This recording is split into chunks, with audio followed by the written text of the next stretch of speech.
I think the fortunes of Black people has always informed, if not dictated, the chances of other groups, other minority groups and immigrant groups.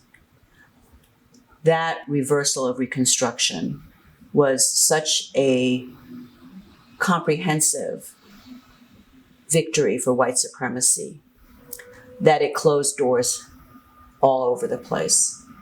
So as I said, Chinese exclusion was voted through by a reactionary political alliance between the West and the South. And you can still see that alliance today. California is an anomaly, but the rest of the West is very conservative. And it's the West and the South that pulled the country's politics to the right. That is still the case. Many of the state laws that were overturned in the 1940s that restricted Asian Americans to owning property, school segregation and the like, those actually followed on the heels of important decisions pertaining to African American civil rights.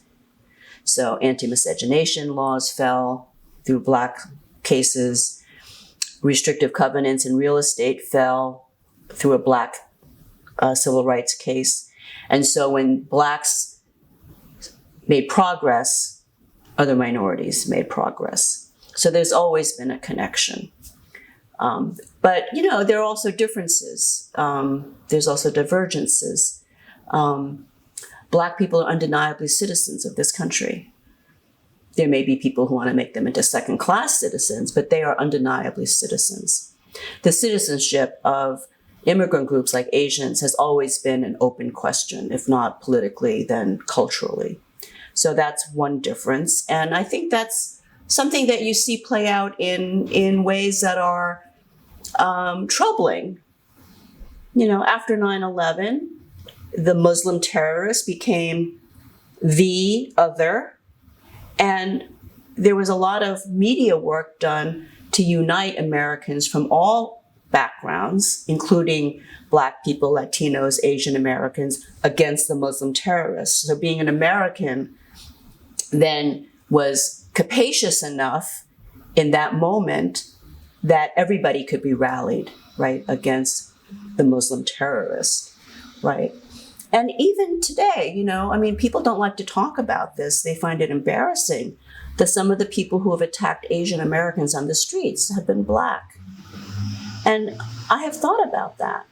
And I think that there may be something similar in that if Asians are all depicted as outsiders and as foreigners, Black people who may feel like they are so discriminated against, so victimized by racism and violence, at least they can say they're an American.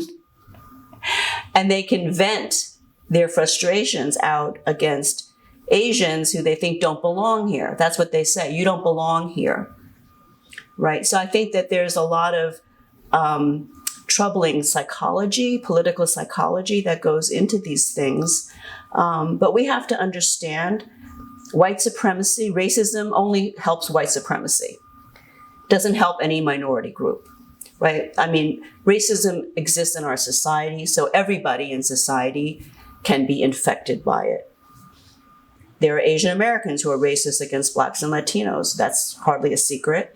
It shouldn't shock us then that some Black people have racist views towards Asians. What we have to educate people about, I think, is that racism only helps white supremacy. It doesn't help anybody else. You can read Mae Ngai's trenchant analysis of nativism and 15 other vitally important contributions in Immigration Matters: Movements, Visions, and Strategies for a Progressive Future, the perfect handbook for activists, scholars, policymakers, and anyone seeking solutions for one of the defining challenges of our time.